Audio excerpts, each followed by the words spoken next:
বাংলা সাহিত্যের হারিয়ে যাওয়া গল্প দিয়ে সাজানো আমাদের এই বিশেষ নিবেদন সাহিত্য মন্থন। বাংলা সাহিত্যের হারিয়ে যাওয়া গল্পকে মন্থন করতে আমরা আবারও চলে এসেছি সাহিত্য মন্থনের পক্ষ থেকে একটি নতুন গল্প নিয়ে। আজ আমরা পরিবেশন করব শ্রী রবীন্দ্রনাথ ঠাকুরের পোস্টমাস্টার গল্পটি আমরা তার রবীন্দ্র গল্প সমগ্রগুচ্ছ থেকে পেয়েছি। গল্পটি 2007 সালে আনন্দ পাবলিশার্স কর্তৃক প্রকাশিত হয়। গল্পটি পরিবেশনায় কণ্ঠে আমি দেখতে চাই।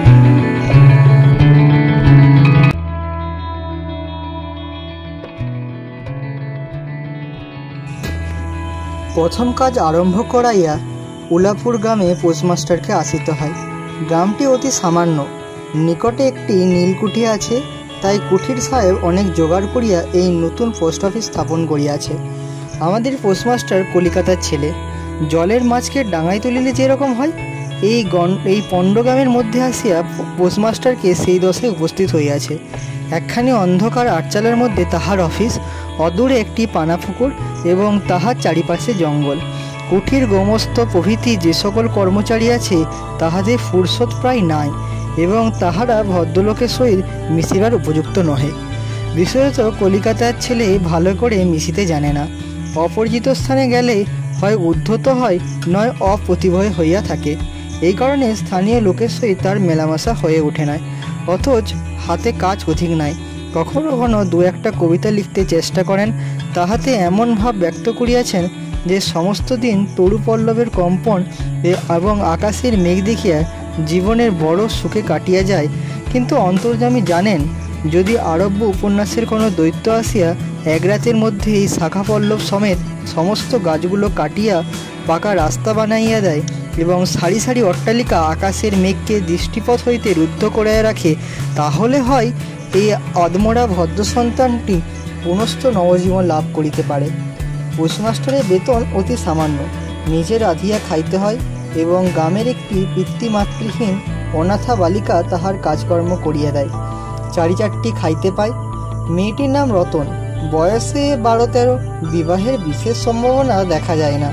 সন্ধ্যার সময় যখন গ্রামের গোয়ালঘর হইতে ধূম কুণ্ডলিত হয়ে উঠে ঝোপে ঝোপে ঝিল্লি ডাকিত, দূরে গ্রামের নেশাখোর বাউলের দল খোল কর্তান বাজাইয়া উচ্চস্বরে গান জুড়িয়া দিত, যখন অন্ধকার দাওয়ায় একলা বসিয়া গাছের কম্পন দেখিলে কবি হৃদয়েও ঈষৎ ভূমিকম্প উপস্থিত হইত, তখন ঘরের কোণে এক ক্ষীণ শিখা প্রদীপ জ্বালিয়া পোস্টমাস্টার ডাকিতেন, রতন। রতন দাঁড়ে বসিয়া এই ডাকের জন্যই অপেক্ষা করিয়া থাকিত, কিন্তু এক ডাকেই ঘরে আসিত না। বলিত, কি গো বাবু, কেন ডাকছ? পোস্টমাস্টার বলতো, তুই কি করছিস? রতন তখন বলতো, এখনই চুলো ধরাতে যেতে হবে হেসেলে। পোস্টমাস্টার তখনই বলে উঠত, তোর হেসেলের কাজ পরে হবে, এখন একবার তামাকটা সেজে দিত। অনতিবিলম্বে দুটো গাল ফুলাইয়া কলিকায় ফু দিতে দিতে রতনের প্রবেশ। হাতে কলিকাটা লইয়া পোস্টমাস্টার ফস করিয়া জিজ্ঞাসা করেন, আচ্ছা রতন, তোর মাকে মনে পড়ে? সে অনেক কথা, কত মনে পড়ে, কত মনে পড়ে না। মায়ের চেয়ে বাপ তাহাকে বেশি ভালোবাসিত। বাপকে অল্প অল্প মনে আছে। পরিশ্রম করিয়া বাপ সন্ধ্যাবেলায় ঘরে ফিরিয়া আসিত, তাহারই মধ্যে দৈবাত দুটি একটি সন্ধ্যা তাহার মনে পরিষ্কার ছবির মতো অঙ্কিত আছে। এই কথা হইতে হইতে ক্রমে রতন পোস্টমাস্টারের পায়ের কাছে মাটির উপর বসিয়া পড়িত। মনে পড়িত তাহার একটি ছোট ভাই ছিল। বহু পূর্বেকার বর্ষার দিনে একদিন একটা ডোবার ধারে দুইজনে মিলিয়া গাছের ভাঙা ডালকে ছিপ করিয়া মিছিমিছি মাছ ধরা খেলা করিয়াত। অনেক গুরুতর ঘটনার চেয়ে সেই কথাটা তাহার বেশি মনে উদিত হয়। এই কথোপসঙ্গে মাঝে মাঝে বেশি রাত হইয়া যাইত। তখন আলস্যক্রমে পোস্টমাস্টারের রাঁধিতে ইচ্ছা করিত না। সকলে যদি বাসি ব্যঞ্জন থাকিত এবং রতন তাড়াতাড়ি উড়ন ধরাইয়া খান কয়েক রুটি সেঁকিয়া আনিত, তাহাতেই উভয় রাতের আহার চলিয়া যাইত। একদিন সন্ধ্যাবেলায় সেই বৃহৎ অট্টালিকার কোণে অফিসের কাঠের চৌকির উপর বসিয়া পোস্টমাস্টার নিজের ঘরের কথা পাড়িতেন। ছোট ভাই, মা ও দিদির কথা, প্রবাসে একলা ঘরে বসিয়া যাহাদের জন্য হৃদয় ব্যথিত হইয়া উঠিত তাহাদের কথা, যে সকল কথা সর্বদাই মনে উদয় হয়, অথচ নীলকুঠির গোমস্তদের কাছে যাহা কোনো মতে উত্থাপন করা যায় না, সেই কথা একটি অশিক্ষিতা ক্ষুদ্র বালিকাকে বলিয়া যাইতেন, কিছুমাত্র অসঙ্গত মনে হইত না। অবশেষে এমন হইল, বালিকা কথোপকথনকালে তাহার ঘরের লোকদিগকে মা, দিদি, দাদা বলিয়া চির পরিচিতির ন্যায় উল্লেখ করিত। এমনকি তাহার ক্ষুদ্র হৃদয়পটে বালিকা তাহার কাল্পনিক মূর্তিও চিত্রিত করিয়া লইয়াছিল। একদিন বর্ষাকালে মেঘমুক্ত দ্বীপপ্রহরে ঈষৎতপ্ত সুকোমল বাতাস দিতেছিল। রৌদ্র ভিজে ঘাস এবং গাছপালা হইতে এক প্রকার গন্ধ উত্থিত হইতেছিল। মনে হইতেছিল যেন ক্লান্ত ধরণী উষ্ণ নিঃশ্বাস গায়ের উপর আসিয়া লাগিতেছে এবং কোথাকার এক নাছোড়বান্দা পাখি তাহার একটানা সুরের নালিশ সমস্ত দুপুরবেলা প্রকৃতির দরবারে অত্যন্ত করুণ সুরে বারবার আবৃত্তি করতেছিল। পোস্টমাস্টারের হাতে কাজ ছিল না। সেদিনকার বৃষ্টিধৌত মসৃণ চিক্কণ তরুপল্লবের হিল্লোল এবং পরাভূত বর্ষার ভগ্নবিশিষ্ট রৌদ্রশুভ্র স্তূপকার মেঘস্তর বাস্তবিক দেখিয়ার বিষয় ছিল। পোস্টমাস্টার তাহা দেখিতেছিলেন এবং ভাবিতেছিলেন, এই সময় কাছে একটা কেহ নিতান্ত আপনার লোক থাকিত, হৃদয়ের সহিত একান্ত সংলগ্ন একটি স্নেহ পুত্তলী মানব মূর্তি। কবে মনে হইতে লাগিল, সেই পাখি ওই কথাই বারবার বলিতেছে এবং এই জনহীন তরুচ্ছায়া নিমগ্ন মধ্যাহ্নের পল্লব মর্মরে অর্থ কতকটা এরূপ। দেহ বিশ্বাস করে না এবং জানিতেও পায় না, কিন্তু ছোট্ট পল্লীর সামান্য বেতনের সাব পোস্টমাস্টারের মনে গভীর নিস্তব্ধ মধ্যাহ্নে দীর্ঘ ছুটির দিনে এইরূপ একটা ভাবের উদয় হইয়া থাকে। পোস্টমাস্টার একটা দীর্ঘ নিঃশ্বাস ফেলিয়া ডাকিলেন, রতন। রতন তখন পেয়ারা তলায় পা ছাড়াইয়া দিয়া কাঁচা পেয়ারা খাইতেছিল। প্রভুর কণ্ঠস্বর শুনিয়া অবিলম্বে ছুটিয়া আসিল। হাঁপাইতে হাঁপাইতে বলিল, দাদাবাবু ডাকছ? পোস্টমাস্টার বলিলেন, তোকে আমি একটু একটু করে পড়তে শেখাবো বলিয়া সমস্ত দুপুরবেলা তাহাকে লইয়া স্বরে অ স্বরে আ করিলেন এবং এইরূপে অল্পদিনে যুক্তাক্ষর উত্তীর্ণ হইলেন। শ্রাবণ মাসে বর্ষণের আর অন্ত নাই। খাল, বিল, নালা জলে ভরিয়া উঠিল। অহর্নিশি ভেবে ডাক এবং বৃষ্টির শব্দ। গ্রামের রাস্তায় চলাচল প্রায় একেবারে বন্ধ। নৌকায় করিয়া হাটে যাইতে হয়। একদিন প্রাতকাল হইতে খুব বাদলা করিয়াছে। পোস্টমাস্টারের ছাত্রীটি অনেকক্ষণ দ্বারের কাছে অপেক্ষা করিয়া বসিয়াছিল, কিন্তু অন্য দিনের মতো যথাসাধ্য নিয়মিত ডাকে শুনিতে না পাইয়া আপনি খুঙ্কি পুঁথি লইয়া ধীরে ধীরে ঘরের মধ্যে প্রবেশ করিল। দেখিল পোস্টমাস্টার তাহার খাটিয়ার উপর শুইয়া আছেন, বিশ্রাম করিতেছেন মনে করিয়া আর নিঃশব্দে পুনশ্চ ঘর হইতে বাহিরে যাইবার উপক্রম করিল। সহসা শুনিল, রতন। তাড়াতাড়ি ফিরিয়া গিয়া বলিল, দাদাবাবু ঘুমাচ্ছিলে? পোস্টমাস্টার কাতর স্বরে বলিলেন, শরীরটা ভালো বোধ হচ্ছে না, দেখ তো আমার কপালটা হাত দিয়ে। এই নিতান্ত নিঃসঙ্গ প্রবাসে ঘনবর্ষায় রোগকাতর শরীরে একটুখানি সেবা পাইতে ইচ্ছা হইল। তপ্ত ললাটের উপর শাখা পড়া কোমল হস্তের স্পর্শ মনে পড়ে। এই ঘোর প্রবাসে বাগযন্ত্রণায় স্নেহময়ী নারী রূপে জননী ও দিদি পাশে বসিয়া আছেন, এই কথাই মনে করিতে ইচ্ছা করে এবং এই স্থলে প্রবাসীর মনের অভিলাষ ব্যর্থ হইল না। বালিকা রতন আর বালিকা রহিল না। সেই মুহূর্তে সেই জননীর পদ অধিকার করিয়া বসিল।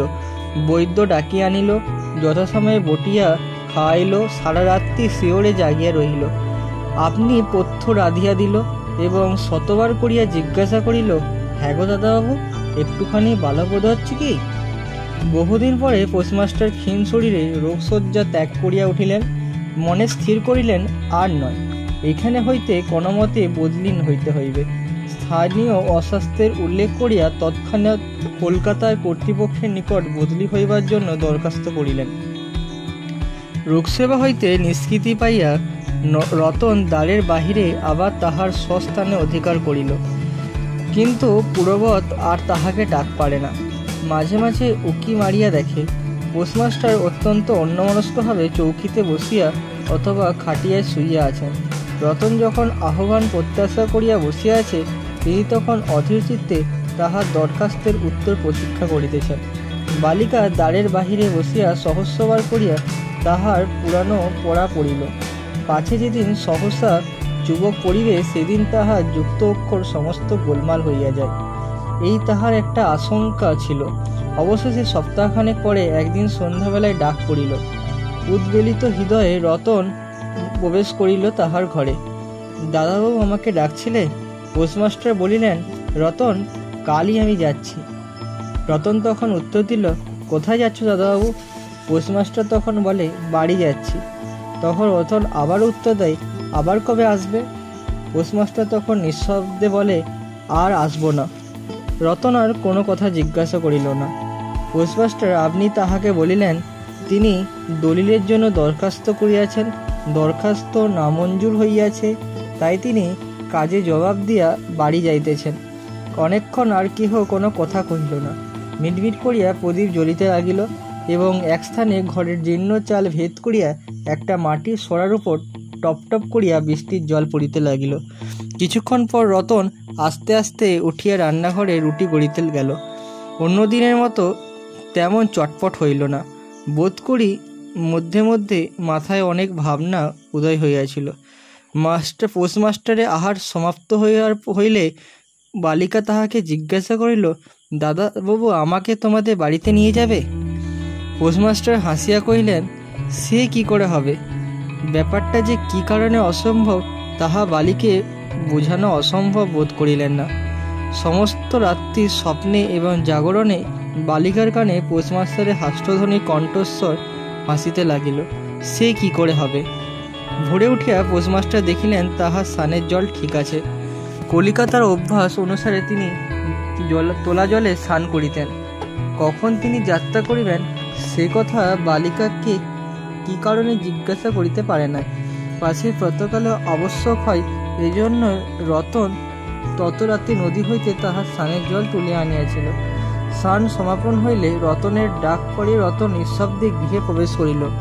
আদেশ প্রতীক্ষায় একবার নীরবে প্রভুর মুখের দিকে চাহিল।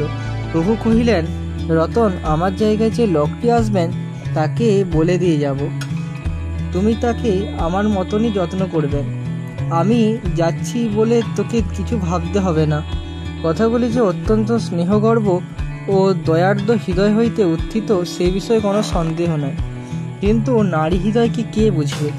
রতন অনেক দিন প্রভুর অনেক তিরস্কার নীরবে সহ্য করিয়াছে, কিন্তু নরম কথা সইতে পারিল না। একেবারে উচ্ছ্বাসিত হৃদয়ে কাঁদিয়া উঠিয়া কহিল, না না, তোমার কাউকে কিছু বলতে হবে না, আমি থাকতে চাইনি। পোস্টমাস্টার রতনের এরূপ ব্যবহার কখনো দেখে না, তাই অবাক হইয়া রহিলেন। নতুন পোস্টমাস্টার আসিল, তাহাকে সমস্ত চার্জ বুঝিয়া দিয়া পুরাতন পোস্টমাস্টার গমনমুখ্য হইলেন। যাইবার সময় রতনকে ডাকিয়া বলিলেন, রতন, তোকে আমি কখনো কিছু দিতে পারিনি, আজ যাবার সময় তোকে কিছু দিয়ে গেল, এতে তো দিন চারেক চলে যাবে। কিছু পথ খরচা বাদে তাহার বেতনের যত টাকা পাইয়াছিলেন পকেট হইতে বাকি সমস্ত দিয়া দিলেন। তখন রতনের ধুলায় পড়িয়া তাহার পা জড়িয়া ধরিয়া কহিল, দাদাবাবু, তোমার পায়ে পড়ি, তোমার দুটি পায়ে পড়ি, আমাকে কিছু দিতে হবে না, তোমার দুটি পায়ে পড়ি, আমার জন্য কাউকে কিছু ভাবতে হবে না, বলিয়া এক দৌড়ে সেখান হইতে পলায়ন করিল। ভূতপূর্বে পোস্টমাস্টার নিঃশ্বাস ফেলিয়া হাতে কার্বেটের ব্যাগ ঝুলিয়া কাঁধে ছাতা লইয়া মুটের মাথায় নাই নীল ও শ্বেত রেখা চিত্রিত টিনের পেটরা তুলিয়া ধীরে ধীরে নৌকো অভিমুখে চললেন। যখন নৌকায় উঠিলেন এবং নৌকা ছাড়িয়া দিল, বর্ষা বিস্ফারিত নদীর ধরনের উৎসবে অশ্রুরাশির মতো চারিদিকে ছলছল করিতে লাগিল। তখন হৃদয়ের মধ্যে অত্যন্ত একটা আবেগ অনুভব করিতে লাগিলেন। একটা সামান্য গ্রামের বালিকার করুণ মুখচ্ছবি যেন একটা বিশ্বব্যাপী বৃহৎ অব্যক্ত মনোব্যথা প্রকাশ করিতে লাগিল।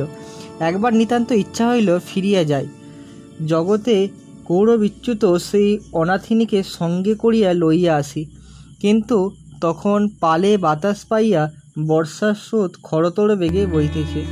গ্রাম অতিক্রম করিয়া নদীকূলে শ্মশান দেখিয়া দিয়েছে এবং নদী প্রবাহে ভাসমান পথিকের উদাস হৃদয়ে এই তত্ত্বের উদয় হইল, জীবনে এমন বিচ্ছেদ কত মৃত্যু আছে, ফিরিয়া ফল কি, পৃথিবীতে কে কাহার।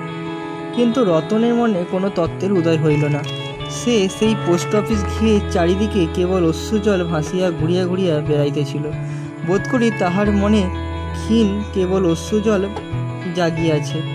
দাদাবাবু যদি ফিরিয়া আসে, সেই বন্ধনে পড়িয়া কিছুদূর যাইতে পারিতে না। হাই বুদ্ধিহীন মানব হৃদয়, ভ্রান্তি কিছুতেই হচ্ছে না।